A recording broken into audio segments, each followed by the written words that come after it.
This is Candid Conversations with Dr. Mayfield, a podcast that resources families and friends with tools to have important conversations about mental and emotional health. This show is sponsored by Mayfield Counseling Centers, helping you find clarity, hope, and purpose. Here's your host, Trever Shirin. Thank you for joining us on Candid Conversations. We are so glad that you're joining us. I'm Trever Shirin, and this is Dr. Mayfield. What's going on? We're actually a little more awake today. Yeah, it's because we're starting at like 8:10 instead of 8. Big difference. The extra 10 minutes. Woo! Today's episode is going to be about Erickson's stages of development. Okay, so don't glaze over or turn it off. This is actually really beneficial, and it's not as academic as you think it's going to be.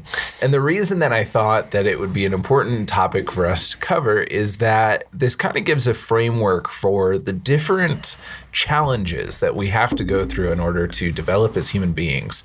And once we understand how these work and the progression and what approximate ages these can happen in.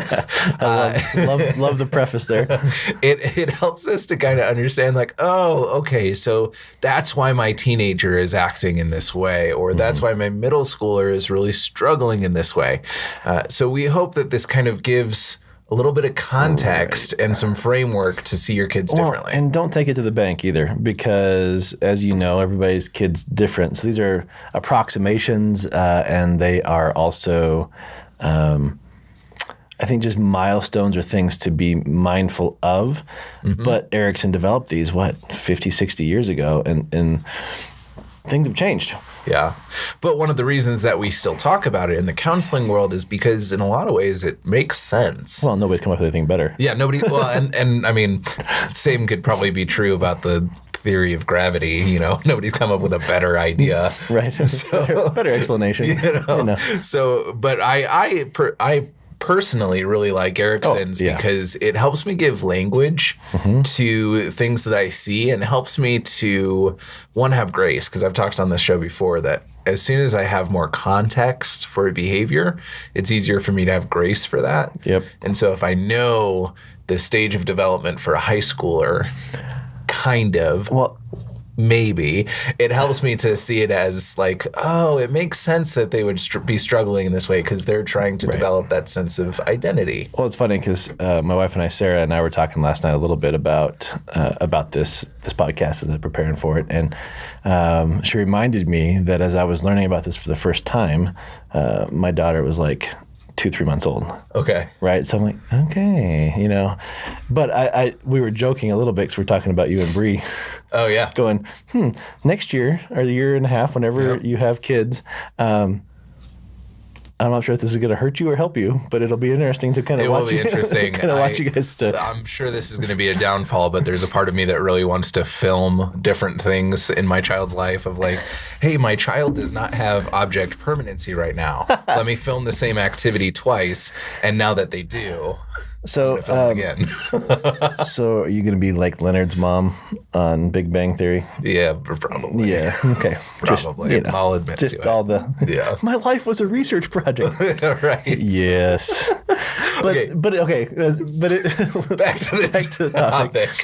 But this is, I mean, it is fun, and I if you've been to any of my parent talks or any of my talks in the community, I base a lot of what I talk about off these stages because I think, especially when we're talking about middle school and high school, and we'll talk a little bit about delayed adolescence too. But it does give context, and it helps parents go, okay, am I crazy or is this normal?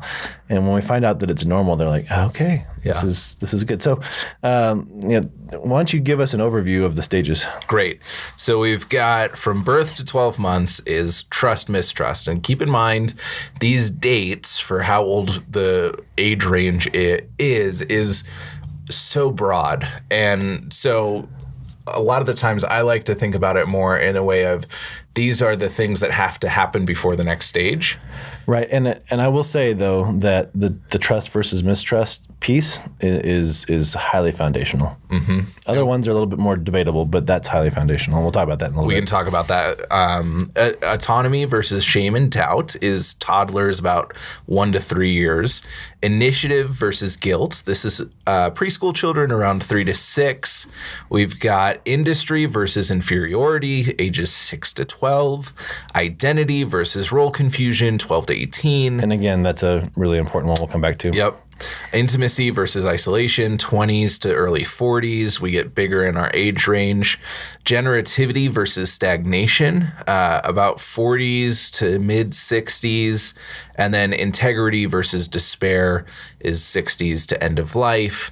Now, Dr. Mayfield, one thing that I think we should explain a little bit is all of these have a very similar theme of blah-blah-blah versus blah-blah-blah. What does that mean? Well, I think Erickson wanted to figure out, okay, if somebody has navigated through the stage well, here's the general understanding of what they will come away with. And if they don't, here's the general understanding of what they will come away with.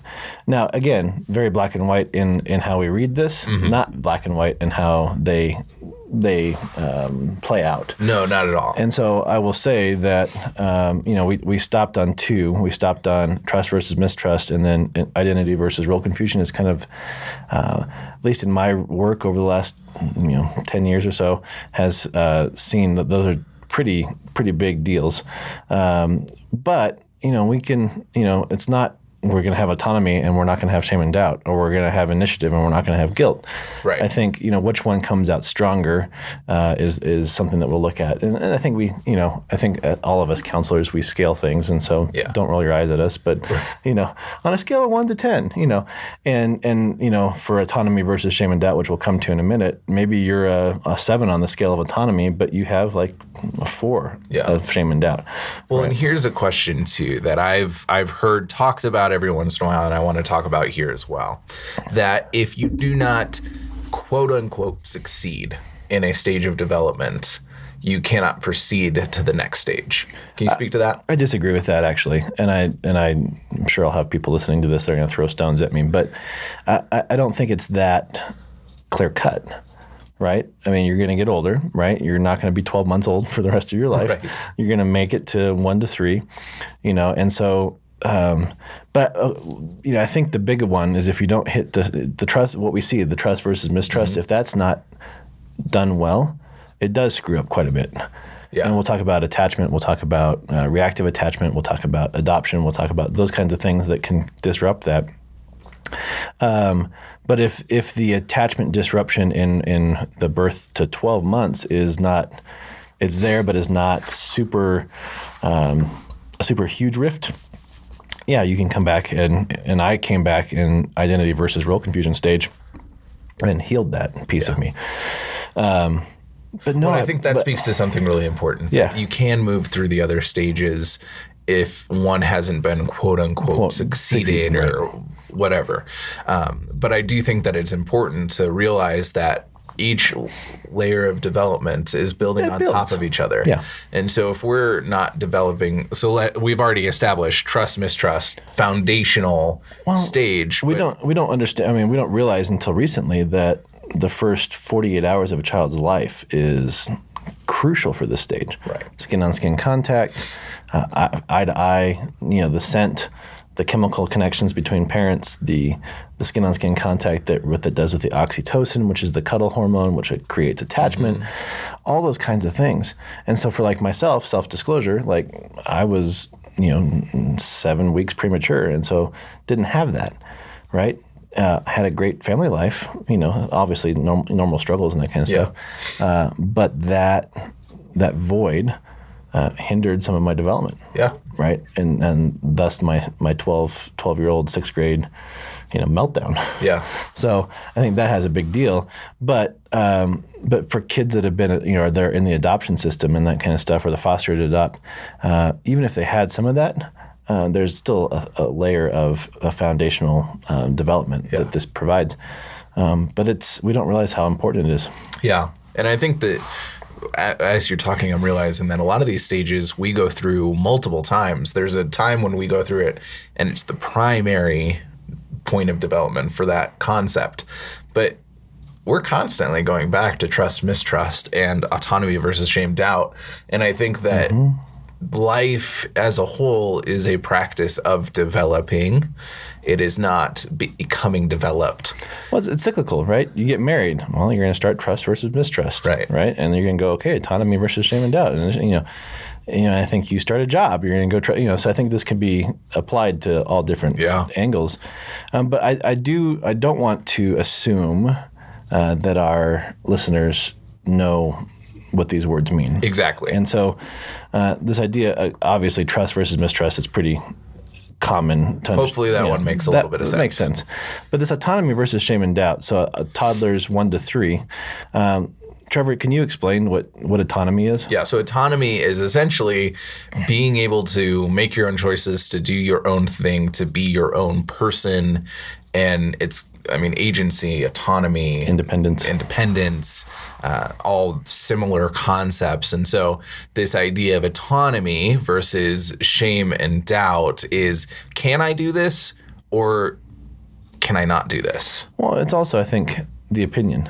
When you think about it, I've not met a 2-year-old that's not opinionated. Yeah. Right? No, I don't like that. Yes, I like that. No, I'm not going to wear that. That's mine. You're gonna make me wear that? Right. Well, we're gonna have an issue with that. Right? That's them exercising this idea of independence, autonomy. I'm not mom. I'm not dad. I'm myself, and they're beginning to figure that out. Now we can go through Piaget stages some other time, but basically they're figuring out. Okay, I have an opinion. Yep. Now they don't have the cognitive wherewithal to formulate that in a way that's not screaming and yelling and kicking and throwing. Right. But here's where, as parents, we have a real opportunity to go, okay, I'm going to let them exercise that. I'm going to mold them in, okay, you can't throw that at my face because you don't like it. That's not okay.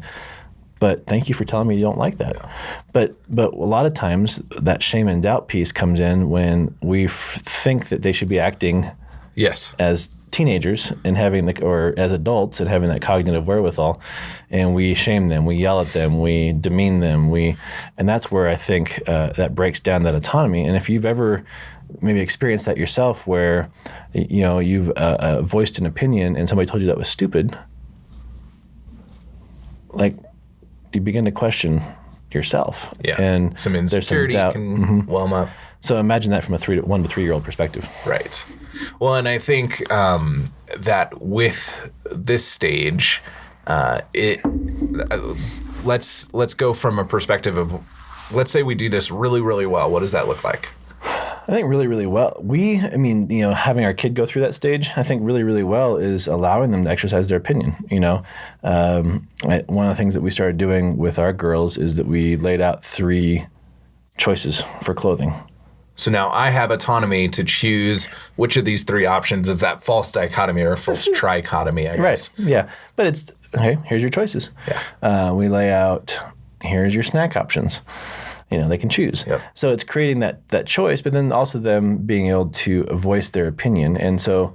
we leave this stage being able to voice our opinion, being able to make decisions, being able to have our opinions. Right. If we don't do this stage well... have you ever met that kid that just you could see is filled with shame? Like, I'm not good enough. I'm not listened to. They might, obviously a 3-year-old's not going to be able to put those words to it. Right. But they kind of slink back. They don't engage. And you see how that parent is reacting and interacting with them. It's harsh tone, it's demeaning, it's those kinds of things. So I think that's what you'll see in that stage. And so the next stage is initiative versus guilt, and this is approximately preschool, ages 3 through 6. So remember, shame is I am bad. Guilt is I did something bad. Right. Guilt is I did something bad.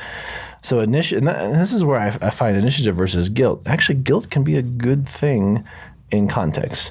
But this idea of initiative is basic. It's what it is. Like, you want your kid at between 3 and 6 years old to try something new, to assert themselves, to explore, to engage. Find out what happens if you do a dance inside the toilet. Right. Which is really where, we think about this stage. They're doing things that they don't know the consequence can get them into trouble. Right.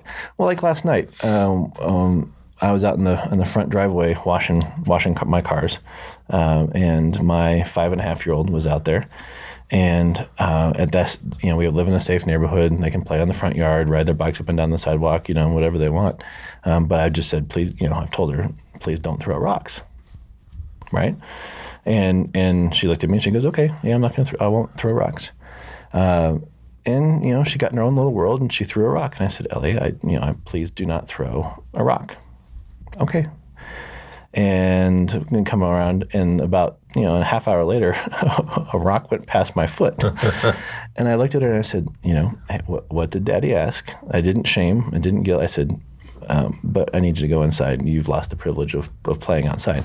Well, she took initiative, and it was in a way that she was exploring and that kind of stuff. But I set some boundaries. Yep. She didn't follow them, and there was a little bit of guilt there. Yeah. Like I messed up.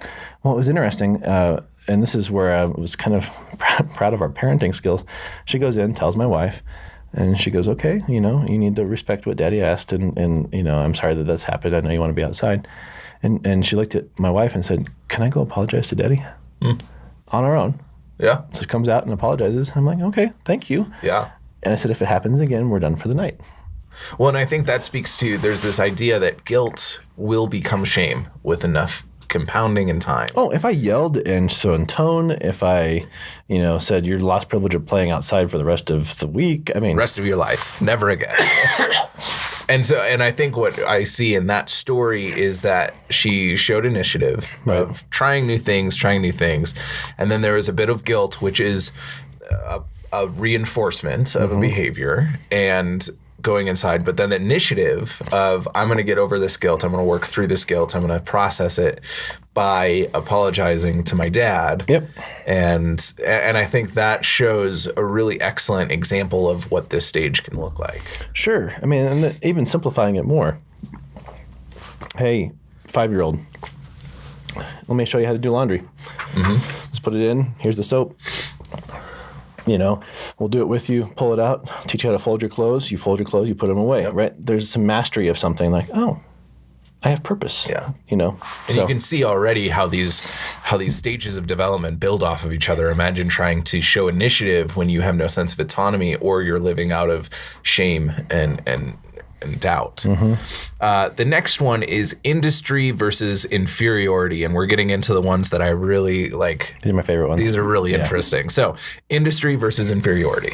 Well, I think about it, if we don't use this word very much anymore, but growing up, my grandmother used to say, "Well, you're very industrious."